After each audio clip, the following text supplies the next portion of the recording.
which means you need to have your list with you everywhere you go. If you go to meet someone and have a meeting maybe over lunch to talk with them about a new opportunity and you have nothing to write on and you're in a restaurant, what are you going to write on?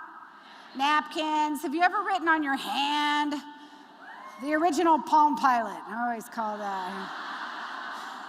Sticky notes. How many of you have sticky notes everywhere? So you have to have one system that is always with you, that is handy, that is always available, so that your brain trusts every time you think of something, you are going to have one place to capture it. They say now that workers have what is called obsessive-compulsive email disorder. Have you heard this? Seriously, this is the newest OCD. Email obsessive-compulsive disorder. You remember Pavlov? Do you remember the experiments with Pavlov where he would ring a bell when he gave the dog a treat and the dog would salivate, and pretty soon he could just ring the bell and the dog would salivate, right? Because it was a learned response. So they say that email is very similar to Pavlov for today's workers. No matter what you're doing, right? You're trying to work on a document and you get a ding, you're like, yeah, you gotta check it, and you just can't help it. It's become so compulsive and so compelling that it almost has an addictive nature. When we look at other people who make those virtuous decisions, who don't just choose based on what they feel like doing, but based upon what? The impact, the value, the results that you're going to gain from that task.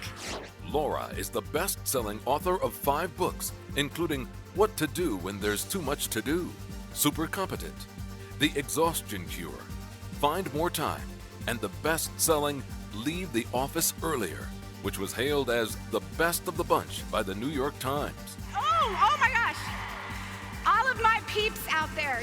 Widely regarded as one of the leading experts in the field of employee productivity and workplace issues, Laura Stack has been featured nationally on the CBS Early Show, CNN, NPR, the New York Times, USA Today, the Wall Street Journal, the Chicago Tribune, O Magazine, Entrepreneur, and Forbes. It means not multitasking. If you're supposed to be finishing that project, that report summary by noon, and it's 8 o'clock now, a lot of people get in there and say, okay, let's see, I'm gonna start that report. No, need a latte to get me going. Go to Starbucks, get a latte, come back. Okay, where was I? Oh yeah, meeting notes. They're in here somewhere. Oh, look, here's the supply order. Oh, forgot to fax that. Better go do that right now. Here, fax the supply order, back over here. Where was I? Oh yeah, meeting. Where? Okay, here's my meeting notes. Oh, it doesn't have those stats. I should check my email, because Karen emailed the report from the meeting last week. They'll be there. Let's see where. Oh, 8 new messages. I should check them. Where was I? Oh, good, meeting notes. Okay, oh, here they are. Oh, look at that. She doesn't have the statistics in there. I'll just call her and say, hi, Karen, I really, what? Oh, tickets for the show. You're kidding. How did you get those?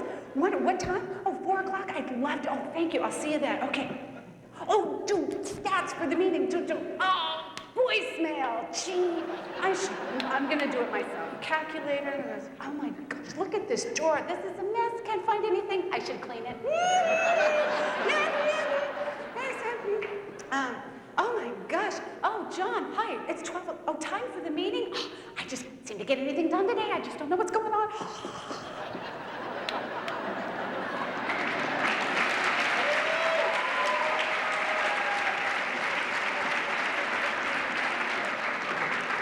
Does that look familiar?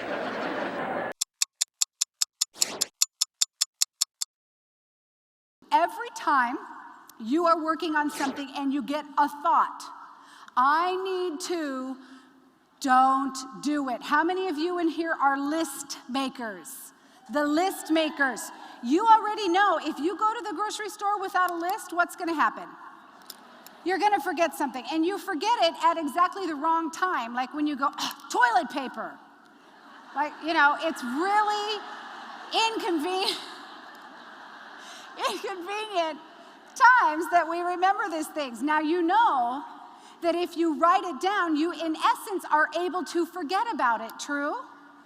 Scientists call this process resolution. When you write something down, your brain actually thinks you did it. Isn't that cool? Just write everything down.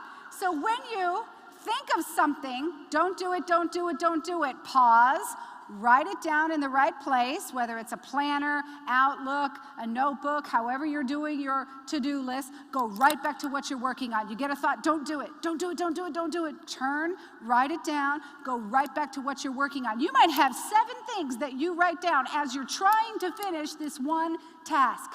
And when this is done, now you have these other things that you can remember. I was working with Allison Transmission, the VP there, asked an analyst in finance for a figure to put in his PowerPoint presentation. The analyst went away, got the number, came back, and it was like to the 7th decimal place. I mean, it was correct, if you know what I mean. And the VP said, holy cow, that's amazing. How long did it take you to come up with that figure? And the analyst said 5 hours, proudly. And the VP almost fell over. He said, I was just looking for plus or minus $1 million. Now, whose fault is this? For 20 years, Laura Stack's keynotes and seminars have helped leaders, teams, and individuals achieve maximum results in minimum time and develop high-performance cultures. Laura is the president of the Productivity Pro, Incorporated, specializing in productivity improvement in high-stress organizations. Laura helps her clients improve output, lower stress, and save time at work. Is it true that one person could work a 4-hour day and another person could work an 8-hour day? Could the 4-hour-a-day person be more productive than the 8-hour-a-day person? Okay, you know this to be true because it doesn't matter how long you were there, does it? It only matters what you were able to produce. See, you have to detach your sense of accomplishment from numbers. It doesn't matter how many things you do, it only matters the value, the output, the results, the performance, the profitability that's going to land on your business. And I have to work on this all the time because, and I call myself a recovering perfectionist. I have realized that there are a lot of things in my plate that take a lot of time and a lot of energy that are only there because I insist on doing it my way. And what I've discovered is that if you always insist on doing everything your way, other people are going to be perfectly happy to let you do it your way. Laura is one of a handful of professional speakers whose expertise focuses solely on time management and productivity topics. Her client list includes top Fortune 500 companies, including Starbucks, Walmart, Aramark, Cisco Systems, IBM, Miller Coors, Lockheed Martin, and Bank of America, plus a multitude of associations and government agencies. Contact Laura today and have Laura speak at your next meeting and skyrocket your audience's productivity. And I thank you so very much for having me here today. Have a great day.